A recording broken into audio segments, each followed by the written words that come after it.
योऽन्तः प्रविश्य मम वाचमिमां प्रसुप्तां सञ्जीवयत्यखिलशक्तिधरस्वधाम्ना अन्यांश्च हस्तचरणश्रवणत्वगादीन् प्राणान् नमो भगवते पुरुषाय तुभ्यम्।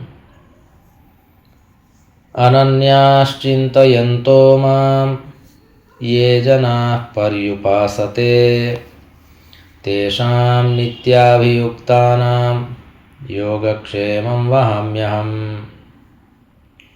सदाशिवसमारम्भां शङ्कराचार्यमध्यमाम् अस्मदाचार्यपर्यन्तां वन्दे गुरुपरम्पराम्। गुरुर्ब्रह्मा गुरुर्विष्णुः गुरुर्देवो महेश्वरः गुरुः साक्षात् परं ब्रह्म तस्मै श्रीगुरवे नमः। ॐ शान्तिः शान्तिः शान्तिः। परमश्रद्धेयाः परमपूज्याः अनवरतस्मरणीयाः एतस्य प्रभासतीर्थस्य अधिष्ठातारः प्रथमज्योतिर्लिङ्गाः भगवन्तः श्रीसोमनाथचरणाः भगवन्तः पुराणपुरुषोत्तमाः अस्माकं सद्गुरवः पूज्याः गुरवः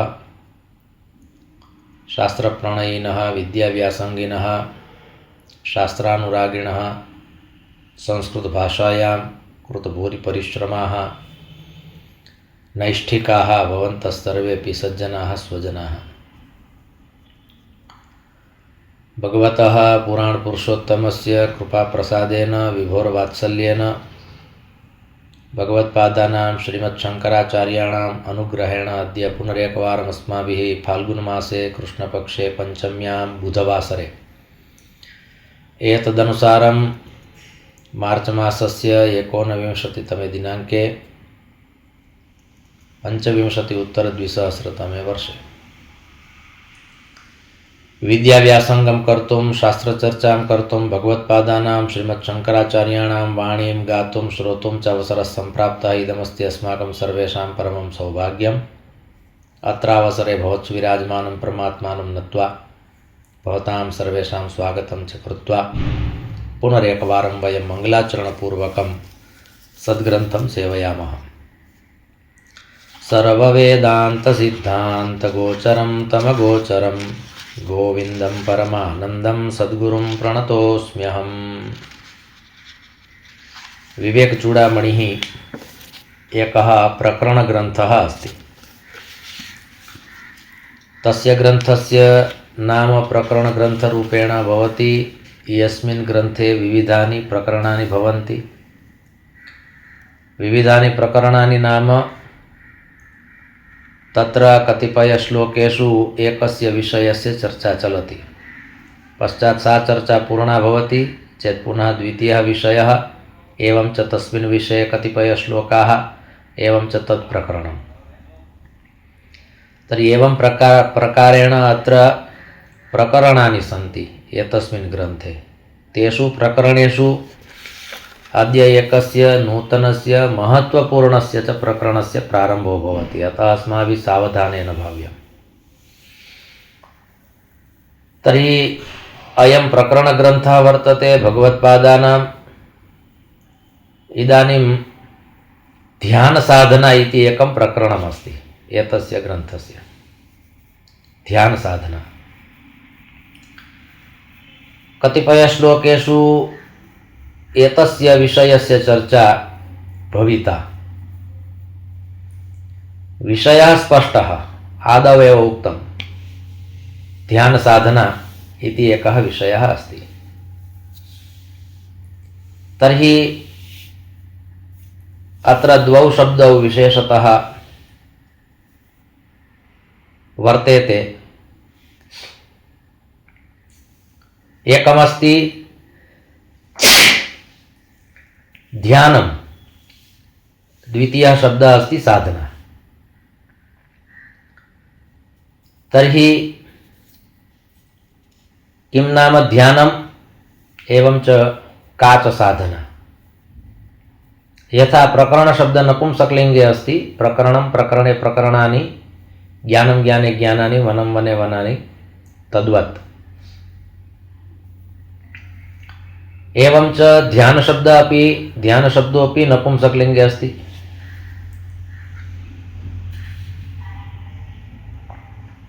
अत्र ध्यानं ध्याने ध्यानानि, ध्यानं ध्याने ध्यानानि एवं प्रकारेण रूपाणि भवन्ति। तद्वत् साधना शब्द स्त्रीलिङ्गे अस्ति। यथा रमा, सीता, गंगा एते सर्वेपि शब्दाः भवन्ति, तद्वत् साधना, साधने, साधनाः। एवं प्रकारेण अत्र यस्य विषयस्य प्रारम्भः भवति तस्मिन् विषये तत्त्वम् एकमस्ति। तत्त्वमसि इति महावाक्यम् अस्माभिः न विस्मर्तव्यम्। मनुष्यः स्वयं स्वस्मै कथयति। मनुष्यः स्वयं अर्थात साधकः स्वस्मै कथयति तत्त्वमसि। अन्यस्मै न कथनीयमस्ति तत्त्वमसि, स्वस्मै कथनीयमस्ति तत्त्वमसि। तर्हि अत्र यस्य विषयस्य प्रारम्भः भवति तत्र भगवत्पादाः एवं प्रकारेण लिखन्ति, वदन्ति, कथयन्ति च। जातिनीति कुलगोत्र दूरगं नामरूपगुणदोषवर्जितं देशकालविषयातिवर्ति यत् ब्रह्मतत्त्वमसि भावयात्मनि। अत्र आदौ एतस्य श्लोकस्य पदच्छेदः। जाति नीति कुल गोत्र दूरगम नाम रूप गुण दोष वर्जितम देश काल विषय अतिवर्ति यत् ब्रह्म तत् त्वम असि भावय आत्मनि। बहु सरलः श्लोकः वर्तते। श्लोकस्य यः प्रतिपाद्य विषयः अस्ति सः विषयः अपि अत्र महत्वपूर्णः वर्तते। अतः आदौ अस्माभिः सरलार्थः एतस्य श्लोकस्य कः सरलार्थः, किं कथयति अयं श्लोकः, सरलैः शब्दैः आदौ अस्माभिः एतद् ज्ञातुम् आयासः क्रियते। अर्थात् न जातिः न नीतिः न कुलं न गोत्रम् एतेभ्यः सर्वेभ्यः उपरि वर्तते। एतेभ्यः सर्वेभ्यः यत् तत्त्वम् उपरि अस्ति अर्थात् सर्वोत्कृष्टम् अस्ति। ब्रह्मतत्त्वं तादृशम् अस्ति यस्य ब्रह्मतत्त्वस्य न जातिः न नीतिः न कुलं न गोत्रम्।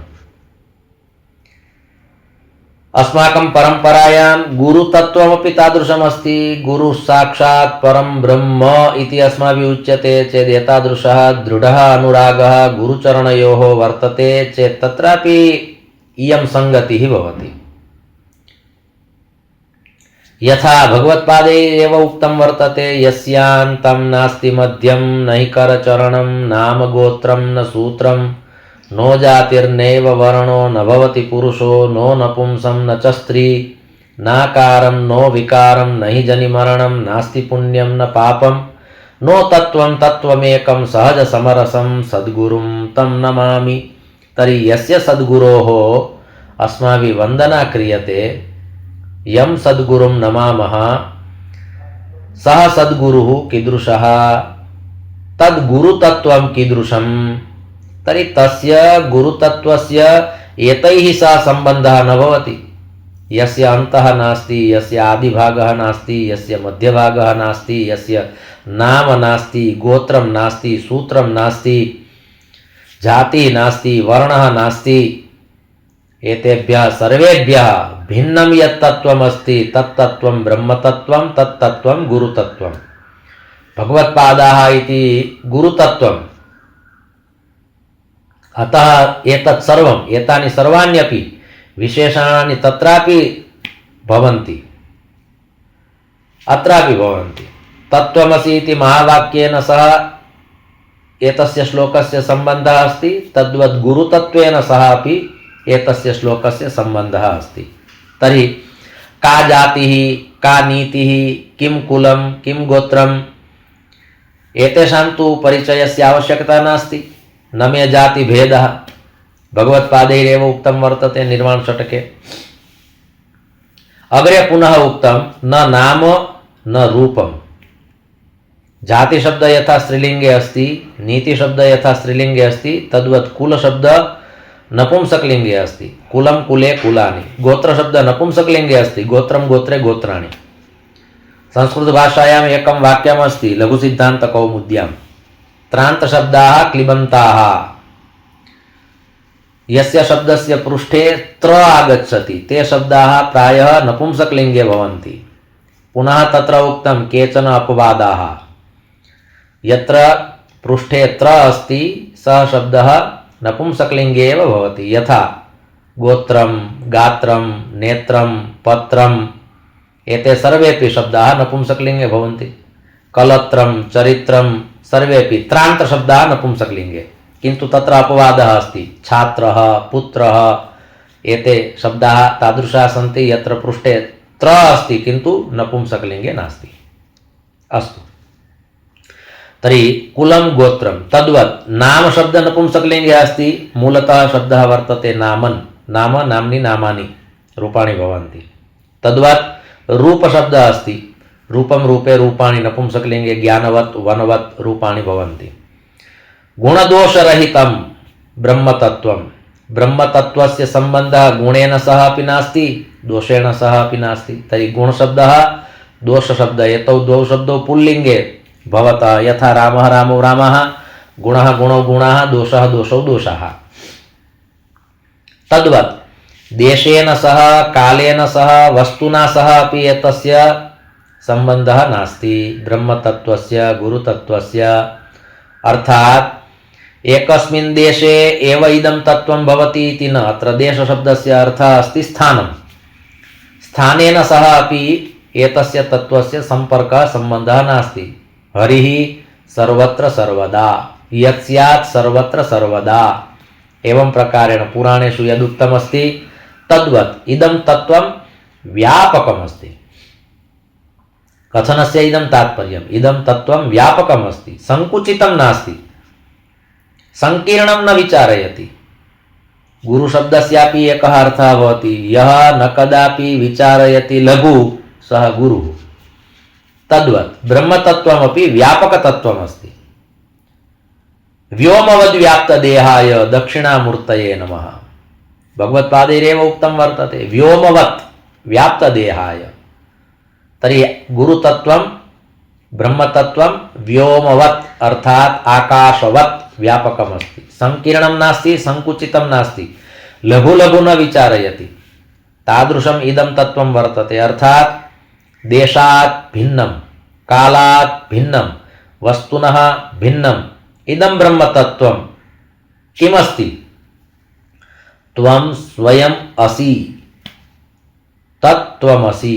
एतादृशं यद् ब्रह्मतत्त्वमस्ति तद् ब्रह्मतत्त्वं त्वम् असि इति अत्र भगवत्पादाः कथयन्ति। किन्तु एतस्य श्लोकस्य यः एकः शुद्धभावः अस्ति, एतस्य श्लोकस्य यद् क्रियापदमस्ति तद् बहु महत्त्वपूर्णमस्ति। भगवत्पादे एतस्मिन् श्लोके क्रियापदं किं स्थापितं? भावय, आत्मनि भावय। अर्थात् भावः कर्तव्यः। भावनां कुरु आत्मनि अर्थात् स्वस्मिन्, स्वस्मिन् तादृशीं भावनां कुरु यद् एतादृशं यद् ब्रह्मतत्त्वमस्ति, यस्य ब्रह्मतत्त्वस्य सम्पर्कः सम्बन्धः जात्या सह नास्ति, नीत्या सह नास्ति, कुलेन सह नास्ति, गोत्रेण सह नास्ति, नाम्ना सह नास्ति, रूपेण सह नास्ति, गुणेन सह नास्ति, दोषेण सह नास्ति, देशेन सह नास्ति, कालेन सह नास्ति, एवं च वस्तुना सह नास्ति। एतस्मिन् प्रायः सर्वम् आगच्छति, अर्थात् एतस्य एकः अर्थः तादृशः भवति। एतेषु विषयेषु एव यस्य चिन्तनमस्ति, अर्थात् जाति, नीति, कुल, गोत्र, गुण, दोष, नाम, रूप, देश, काल, वस्तुषु एतेषु यः सदा सर्वदा तिष्ठति सः संकीर्णः जनः, संकुचित बुद्धिः। किन्तु यः व्यापकं विचारयति सः कदापि एतेषां विषयाणां चिन्तनं न करोति। का जातिः, किं गोत्रं, किं कुलं, कः गुणः, कः दोषः, किं नाम, किं रूपं, कः देशः, कः कालः, किं वस्तु इत्येतेषां विषयाणां चर्चा न भवति। यदा ब्रह्मतत्त्वस्य चर्चा क्रियते, यदा गुरुतत्त्वस्य चर्चा क्रियते, तस्मिन् समये एतेषां विषयाणां चिन्तनं न कर्तव्यम्। स्वयं भगवत्पादाः कथयन्ति यत् एतेभ्यः सर्वेभ्यः विषयेभ्यः भिन्नम् इदं तत्त्वम् अस्ति। तत्तत्त्वं कुत्र विराजते? त्वयि विराजते। त्वयि इति सप्तमी एकवचनम् अस्ति, त्वयि विराजते। अतः तत्त्वमसि, एतादृशं ब्रह्मतत्त्वं त्वम् असि। यस्य ब्रह्मतत्त्वस्य सम्बन्धः, सम्पर्कः न जात्या सह, न नीत्या सह, न कुलेन सह, न गोत्रेण सह, न देशेन सह, न कालेन सह। इदानीं किम् एतस्य प्रत्येकं विषयस्य अत्र चर्चा आवश्यकी। का जातिः, का नीतिः, किं कुलं, किं गोत्रं, तर्हि नावश्यकं। किन्तु एतेभ्यः सर्वेभ्यः विषयेभ्यः भिन्नम् इदं विशिष्टम् एकं तत्त्वमस्ति, यत् तत्त्वं त्वयि विराजते। तस्य तत्त्वस्य त्वया आत्मनि श्रद्धा कर्तव्या अस्ति, आत्मनि तच्चिन्तनं कर्तव्यमस्ति इति कृत्वा उक्तम् आत्मनि भावय। भावय इत्यस्मिन् क्रियापदे बहुधा चर्चा भवति वा अत्र चर्चां कर्तुम् अवसराः सन्ति, किन्तु अत्र चिन्तनस्य अयं विषयः। यदि भवन्तः सावधानेन शृण्वन्ति तर्हि यः ध्यानं करोति सः ध्याता अस्ति। अत्र विषयः वर्तते ध्यान साधना। न विस्मर्तव्यः अयं विषयः। यावत् कालपर्यन्तम् अग्रिमः विषयः नागच्छति तावत् कालपर्यन्तम् एतस्य विषयस्य विस्मरणं न कर्तव्यम्। कस्मिन् विषये इदानीं चर्चा चलति? ध्यान साधना। भगवत्पादाः कथयन्ति। किं कथयन्ति? तर्हि एतस्य विषयस्य अर्थात् यः ध्यानं करोति सः ध्याता। यत् करोति तद्ध्यानं, यस्य ध्यानं करोति सः ध्येयः, ध्यातुं योग्यः ध्येयः।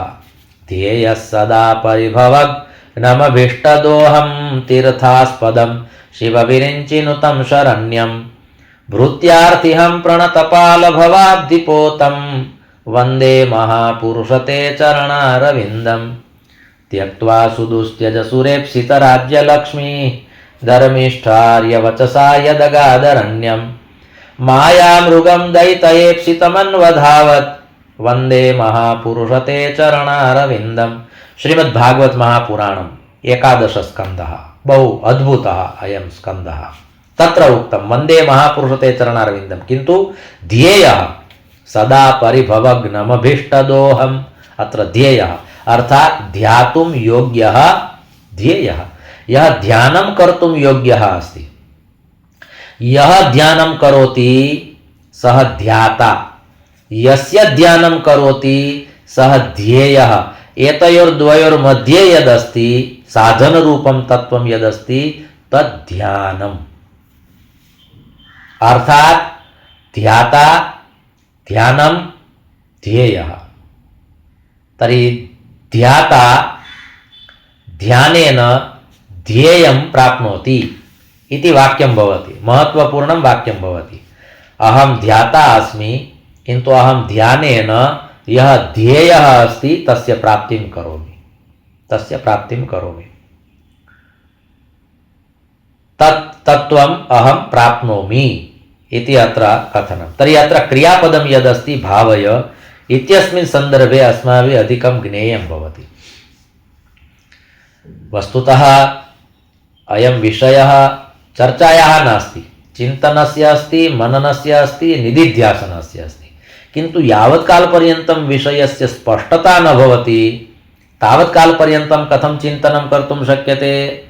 कश्चित् जनः अस्ति यः शास्त्रं न जानाति, यः शास्त्रं न शृणोति, यः शास्त्रं न पठति, तस्मै यदि कथ्यते चिन्तनं कुरु, सः कथयति चिन्तनशब्द एव मम कृते नूतनः वर्तते, चिन्तने किं कर्तव्यमिति अहं न जानामि, चिन्तनं कुरु इति त्वं कथयसि, किन्तु किं कर्तव्यमिति ज्ञानं नास्ति इति कृत्वा अत्र चिन्ता भवति, चिन्तनं न भवति। तर्हि अत्र भगवत्पादाः पुनः स्मारयन्ति यत् अत्र त्रयाणां विषयाणां महत्त्वं वर्तते, चिन्तनस्य, मननस्य, निदिध्यासनस्य। त्रयाणामपि शब्दानां यत्र संगतिः भवति तत्क्रियापदं नाम भावय, तत्क्रियापदं नाम भावय। अत्र भगवत्पादाः कथयन्ति सततम् एतेषां त्रयाणां संगतिः कर्तव्या वर्तते। प्रश्नः भवति कदाचित् चिन्तनं नाम किं, कदा चिन्तनं कर्तुं शक्यते, मननं नाम किं, कदा मननं कर्तुं शक्यते, मननस्य का व्याख्या, निदिध्यासनम् अर्थात् किं। तर्हि पुनरेकवारम् अस्माभिः शुकरहस्यमिति एकः ग्रन्थः वर्तते। शुकरहस्यं बहु महत्त्वपूर्णः ग्रन्थः अस्ति। तस्मिन् ग्रन्थे एकः श्लोकः अस्ति, श्रवणं तु गुरोः पूर्वं मननं तदनन्तरं निदिध्यासनमित्येतत् पूर्णबोधस्य कारणम्। तर्हि बोधः अर्थात् ज्ञानं, किन्तु पूर्णबोधः अर्थात् पूर्णं ज्ञानं। ज्ञानं कदा पूर्णं भवति, अर्थात् अद्य यावत् कालपर्यन्तं व्याख्यानं भवति एतत् समग्रमपि सम्पूर्णमपि व्याख्यानम् अस्माभिः बहु सावधानेन श्रुतम् इति कदा वक्तुं शक्यते, यदा गुरुः वदति, यदा वक्ता वदति तस्मिन् समये सावधानपूर्वकं श्रवणं भवति। प्रथमं सोपानमस्ति श्रवणं। सावधानरूपेण सावधानतया यदि श्रूयते, श्रवणं तु गुरोः पूर्वं, यदा श्रवणं पूर्णं भवति, श्रवणकालः पूर्णः भवति, यावत् कालपर्यन्तं व्याख्यानं चलति तावत् कालपर्यन्तम् एकाग्रचेतसा श्रोतव्यम्। श्रवणं तु गुरोः पूर्वं, मननं तदनन्तरं। यदा श्रवणकालः पूर्णः भवति ततः मननकालस्य प्रारम्भः भवति। वर्तमानकाले अध्यात्मपरम्परायां, ज्ञानपरम्परायाम् इदानीम् एतस्मिन् विषये अधिका स्पष्टता नास्ति इति कृत्वा मननकालः निर्गतः। तर्हि द्वितीयं सोपानं मननं न भवति चेत् तृतीयं सोपानं निदिध्यासनं कुतः भविष्यति। श्रवणं कुर्वन्ति, श्रद्धया कुर्वन्ति, ये कुर्वन्ति ते, ये श्रद्धया श्रवणं कुर्वन्ति ते श्रवणं कुर्वन्ति, किन्तु श्रवणानन्तरं यद् मननं कर्तव्यमस्ति मननाय कालः नास्ति। अर्थात् यदा भाषणं, व्याख्यानं, सत्रं पूर्णं भवति पुनः एतस्य सम्पूर्णस्य सत्रस्य मननं कर्तव्यं। का चर्चा कृता, कुतः अद्य विषयस्य प्रारम्भः जातः, मध्ये किं किम् आगतम्, अन्ते च उपसंहाररूपेण किम् उक्तम्, एतस्य सम्पूर्णस्य व्याख्यानस्य सत्रस्य पुनः अस्माभिः मननं कर्तव्यम्।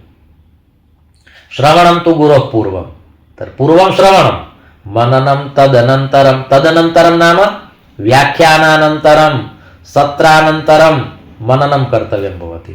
यदत्र अद्य एतदेतत् जातं। यथा कम्प्यूटरे टङ्कणं कुर्वन्ति, यदा टङ्कणं भवति तदानीं तद् यन्त्रं सर्वं शृणोति। त्वया किम् अक्षरं लिखितं, कः शब्दः लिखितः, तत्सर्वं शृणोति सः, टक् टक् टक् टक् टक् भवति तत्र। तर्हि सः शृणोति, तद् यन्त्रं शृणोति। किन्तु यदा श्रवणकार्यं पूर्णं भवति अर्थात् टङ्कणकार्यं पूर्णं भवति पश्चात् यन्त्रमपि पृच्छति।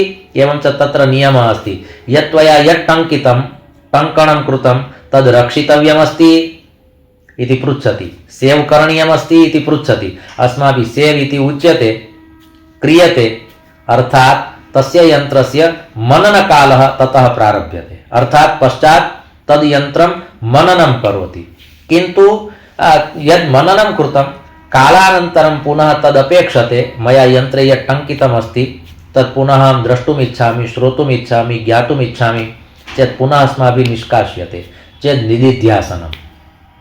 निदिध्यासनं तर्हि श्रवणस्य मननस्य ऐक्यं यत् श्रुतं तद् मया चिन्तितं पुनः तस्य प्रतिबोधः प्रत्यभिज्ञा भवति श्रुत्वा अत्र तुलना न कर्तव्या अस्ति एकस्य वक्तुः यद् व्याख्यानमस्ति तस्य वक्तुः व्याख्याने यः विषयः अस्ति तेन कया रीत्या अयं विषयः उपस्थापितः अयमेव विषयः पुनः कया रीत्या उपस्थापयितुं शक्यते अयं विषयः पूर्वं केन प्रकारेण उपस्थापितः आसीत् इत्यस्मिन् सन्दर्भे चिन्तनं मननं कर्तव्यं नास्ति अपि तु येन वक्त्रा यदुक्तमस्ति तद् मया पुनः बिन्दुशः मया तस्य मननं कर्तव्यमस्ति यदा मननं दृढं भवति पश्चात् निदिध्यासनं भवति निदिध्यासनं नाम अस्माकं चित्तं तत्र न भवति तथापि यत् श्रुतमस्ति तस्य आचरणं भवति स्वतः आगच्छति अस्माभिः कदाचित् विचार्यते अयं श्लोकः तु मया न विचारितः आसीत् तथापि सहसा कुतः आगतः तर्हि तस्य श्लोकस्य पूर्वं मया सम्यक् प्रकारेण श्रवणं कृतमस्ति तस्य श्लोकस्य पूर्वं मया सम्यक् प्रकारेण मननं कृतमस्ति चेत् सः श्लोकः अनायासेन आगच्छति तद्वत् शास्त्राणां ये सिद्धान्ताः सन्ति तान् सिद्धान्तान् श्रुत्वा मननं कृत्वा एकवारं तादृशः कालः आगच्छति यत् स एव विषयः निदिध्यासने गच्छति अर्थात् सहजतया अस्माकं व्यवहारे अस्माकं वाण्याम् अस्माकम् आचरणे तद् ज्ञानं सम्मिलितं भवति तर्हि तद् निदिध्यासनं तर्हि अत्र भगवत्पादाः कथयन्ति यत् भावय इति यत् क्रियापदं प्रयुक्तमस्ति तस्य तात्पर्यं तादृशं भवति तात्पर्यं तादृशम् अस्ति यत् श्रवणं चिन्तनं मननं निदिध्यासनं चत्वारि सोपानानि किन्तु तथापि श्रवणम् अस्माभिः सम्यक् कृतं पश्चात् मननानन्तरम् अत्र मध्ये एकः चिन्तनम् एतदपि आगतं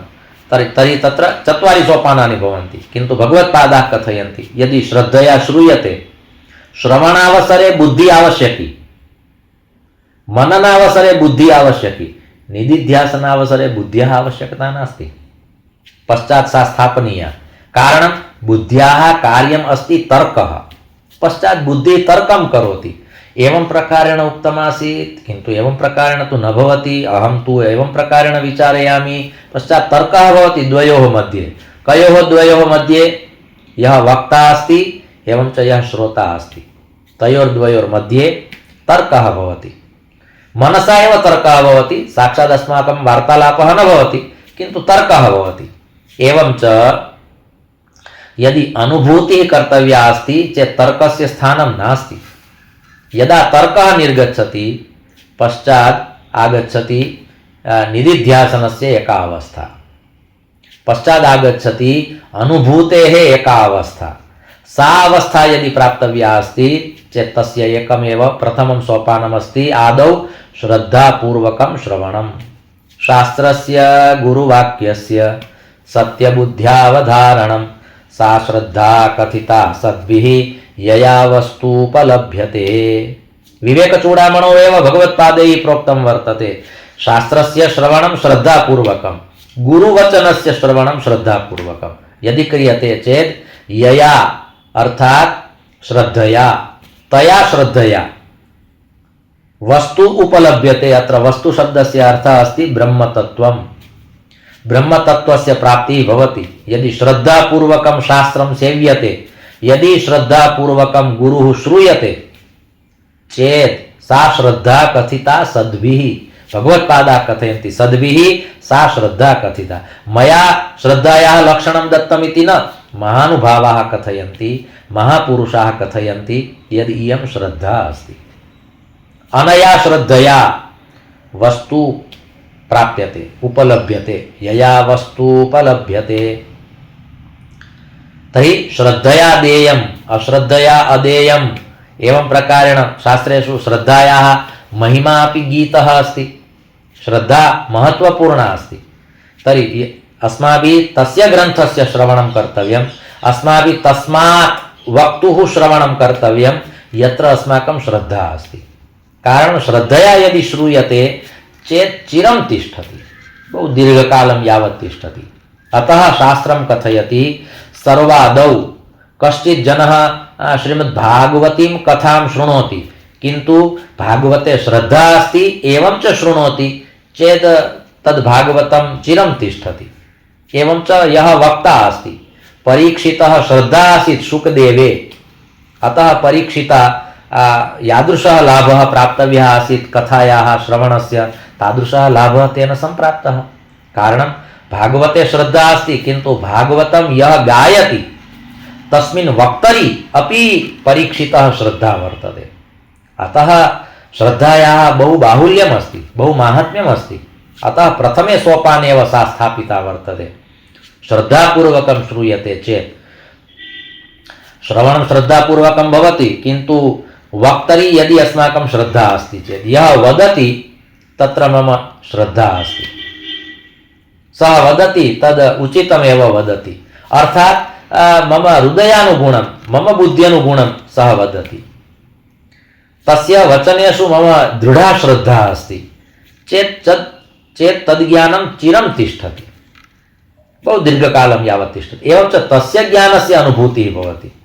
नान्यथा प्रतिदिनं बहवः वक्तारः वदन्ति, बहवः श्रोतारः शृण्वन्ति किन्तु कदाचित् अत्र श्रूयते कदाचित् तत्र श्रूयते। भवतु एकवारं तत्त्वं प्राप्तं चेत् प्राप्तेन तत्त्वेन तस्य चिन्तनं भवति किन्तु तेषामेव वक्तॄणां श्रवणं कर्तव्यं येषु वक्तृषु अस्माकं श्रद्धा वर्तते।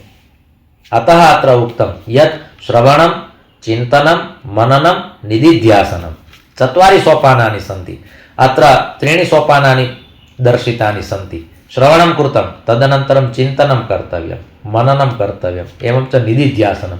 निदिध्यासनं नाम श्रुतस्य ज्ञानस्य अनुभूतिः वा श्रुतस्य ज्ञानस्य आचरणम् इति निदिध्यासनम्। ऐक्यभावः अद्वैतभावः भवति। यत् श्रुतमस्ति यद् मननं कृतमस्ति तस्यैव निदिध्यासनं। तयोः द्वयोः संगतिः कर्तव्या। श्रुतस्य ज्ञानस्य एवं च मया आत्मचिन्तनं कृतं यस्य ज्ञानस्य तस्य ज्ञानस्य द्वयोः संगतिः कर्तव्या चेत् निदिध्यासनं भवति। तर्हि एवं प्रकारेण आधारः स्वीकर्तव्यः भवति। मया चिन्तनं कर्तव्यमस्ति किन्तु कस्य विषयस्य चिन्तनं कर्तव्यं? तर्हि ध्यानसाधना इति यः विषयः नूतनः भगवत्पादैः उपस्थापितः तस्य विषयस्य मया साधना कर्तव्या अस्ति। कारणं सः विषयः मम आधारः अस्ति। अद्य चिन्तनस्य विषयः कः, अद्य मननस्य विषयः कः? तर्हि अत्र यावन्तः विषयाः स्थापिताः। कारणं ध्यानस्य साधनायाः सम्बन्धः जात्या सह नास्ति, नीत्या सह नास्ति, कुलेन सह नास्ति, गोत्रेण सह नास्ति, नाम्ना सह नास्ति, तद्वद् रूपेण सह नास्ति, गुणेन सह नास्ति, दोषेण सह नास्ति, देशेन कालेन वस्तुना एतेभ्यः सर्वेभ्यः भिन्नं यत् तत्त्वमस्ति तद् ब्रह्मतत्त्वमस्ति। तर्हि एतादृशस्य ब्रह्मतत्त्वस्य मया आत्मचिन्तनं कर्तव्यमस्ति इति विषयः प्रदत्तः प्रथमे श्लोके एव। ध्यानसाधनायाः यावन्तः श्लोकाः सन्ति तत्र प्रथमे श्लोके एव भगवत्पादैः उक्तम् एतेभ्यः सर्वेभ्यः विषयेभ्यः यदि तव मुक्तिः भवति चेदेव ब्रह्मतत्त्वस्य चिन्तने त्वं सक्षमः भविष्यसि। अर्थात् एतेषु विषयेषु न पतनीयं। का जातिः, किं गोत्रं, किं कुलं, किं नाम, किं रूपं, कः गुणः, कः दोषः, कस्मिन् देशे निवासः, किं स्थानं, कः कालः। तर्हि एतेषां विषयाणाम् आवश्यकता नास्ति। किं वस्तु, कः पदार्थः, एतेषां विषयाणां ब्रह्मतत्त्वविषये तत्त्वमसि इति महावाक्यस्य विषये यदा आत्मचिन्तनं कर्तव्यमस्ति चेत् एते सर्वेपि विषयाः त्याज्याः। एतैः विषयैः सह न स्थातव्यम्। अत्र बहवः विषयाः एकस्मिन्नेव श्लोके प्रतिपादिताः। जाति नीति कुल गोत्र दूरगम, एतेभ्यः सर्वेभ्यः दूरं गन्तव्यम्। दूरगम नाम दूरं गच्छति इति दूरगः। तद्वत् यथा खम आकाशं गच्छति इति खगः। पादाः न सन्ति, पादैः न गच्छति सः पन्नगः। तद्वत् अत्र उक्तं दूरगम। जाति नीति कुल गोत्र दूरगम नाम रूप गुण दोष वर्जितम्। वर्जितं नाम एतैर्विना यत् तत्त्वं तिष्ठति तत् तत्त्वं ब्रह्मतत्त्वं। तत्र नाम अपि नास्ति, रूपमपि नास्ति। पंचदशी इति एकः वेदांत शास्त्रे एकः ग्रन्थः वर्तते, पंचदशी। तस्मिन् ग्रन्थे एकः श्लोकः अस्ति, अस्ति भाति प्रियं रूपं नाम चेत्यांशपञ्चकम् आद्यत्रयं ब्रह्मरूपं मायारूपं ततोद्वयम्। एतादृशः श्लोकः अस्ति। तर्हि अत्र अस्ति भाति प्रियम् अर्थात् सच्चिदानन्दरूपाय, एतादृशः तस्य तात्पर्यार्थः तादृशः अस्ति। परमात्मनः सत्ता सदा सर्वदा वर्तते। अस् धातु वर्तते, अस् सत्तायां यथा भूसत्तायां तद्वत् अस्ति। भाति अर्थात् शोभते। प्रियं नाम तस्य यत् स्वरूपम् अस्ति, मधुराधिपते अखिलं मधुरम्, आनन्दः। नाम अस्ति भाति प्रियं, रूपं नाम एवं रूपम्, एतयोः द्वयोः चिन्तनं न कर्तव्यं। नाम्नी न पतनीयं, रूपे न पतनीयं। कारणं रूपे जराया भयं। रूपे भयमस्ति। कस्य भयं? जरायाः। कस्याः भयं? तर्हि जरायाः अर्थात् वृद्धावस्थायाः भयं। बहु रूपं सुरूपम् अस्ति, किन्तु तेन सुरूपेण किं? भगवत्पादैरेव उक्तं वर्तते। तत्र गुरुवष्टकम् इत्यस्मिन् प्रथमः एव श्लोकः, सुरूपं शरीरं नवीनं कलत्रं धनं मेरुतुल्यं वचश्चारुचित्रं गुरोरङ्घ्रिपद्मे मनश्चेन्न लग्नं ततः किं ततः किं ततः किं ततः किं ततः किं। कारणं रूपं सदा सर्वदा न तिष्ठति। अतः नाम एवं रूपम्, एतौ द्वौ विषयौ अर्थात् माया। मायायाः स्वरूपम् इतः प्रारभ्यते। कश्चित् जनः नाम्नः एव विचारं करोति। किं नाम? एतादृशं नाम विषये एव, एवं च रूपविषये एव विचारयति चेत् सा माया। मायायाः रूपं, तत्र एकं रूपं, माया इति एकं नाम, किन्तु सा माया। किन्तु अस्ति भाति प्रियं सच्चित् आनंद इति आद्यत्रयं ब्रह्मरूपं। ब्रह्मणः एतत्त्रयं रूपं वर्तते। ब्रह्मणः सत्ता सदा सर्वत्र सर्वदा। ईश्वरः सर्वत्र अस्ति, ईश्वरः सर्वदा अस्ति, ईश्वरः सर्वेषु अस्ति। त्रयः अत्र विषयाः चिन्तनीयाः। ईश्वरस्य सत्ता, ईश्वरस्य अस्तित्वं कुत्र कियद् वर्तते तस्मिन् विषये यदि विचारः क्रियते चेत् एतदेव चिन्तनीयम्। हरिः सर्वत्र अस्ति, हरिः सर्वदा अस्ति, एवं हरिः सर्वेषु अस्ति। अनेन स्पष्टं भवति। तर्हि अस्ति भाति प्रियं सत् चित् आनंद इति आद्यत्रयं ब्रह्मरूपं मायारूपं ततोद्वयं। पञ्चविषयाः एतस्मिन् श्लोके निर्दिष्टाः सन्ति, किन्तु पञ्चविषयेषु त्रयः विषयाः ईश्वरेण सह सम्बद्धाः सन्ति, द्वौ विषयौ मायया सह सम्बद्धौ स्तः। तर्हि अत्र भगवत्पादाः पुनः कथयन्ति यत् यदि मनुष्यः श्रवणं कृत्वा मननं कृत्वा निदिध्यासस्य आधारं स्वीकरोति चेद् एव कार्यं स्पष्टं सिद्धं च भवति इति अत्र कथनस्य तात्पर्यं वर्तते। वस्तुतः अयं प्रथमः श्लोकः ध्यानसाधनायाः भूमिकारूपेण बहु महत्त्वपूर्णः अस्ति। अतः कदाचित् कालक्रमेण पुनः आवश्यकता भविष्यति चेत् एतस्मिन् श्लोके पुनः अधिकं चिन्तनं कृत्वा वयं श्रोष्यामः। भगवत्पादानां के विचाराः, तान् विचारान् वयं श्रोष्यामः। किन्तु इदानीं कालः सञ्जातः। अत्र कथयति कालेन पतनीयं। देशः, कालः, वस्तु एतेभ्यः सर्वेभ्यः भिन्नं तत्त्वमस्ति ब्रह्मतत्त्वं, किन्तु कालः कलयतामहम् इति अहम् इति तद् ब्रह्मतत्त्वमेव वदति। सः स्वयं कथयति अहं कालः, किन्तु वयं सर्वेपि कालेन बद्धाः। अतः अत्र द्वाभ्यां श्लोकाभ्यां सत्रमिदं भगवच्चरणयोः समर्प्य अत्र विरम्यते। धर्मस्य विजयो भूयाद् धर्मस्य पराभवः, प्राणिनां चैव सद्भावः भूयाद् विश्वस्य मङ्गलम्। सर्वे भवन्तु सुखिनः सर्वे सन्तु निरामयाः, सर्वे भद्राणि पश्यन्तु मा कश्चित् दुःखभाग् भवेत्। ओम शांतिः शांतिः शांतिः। ओम।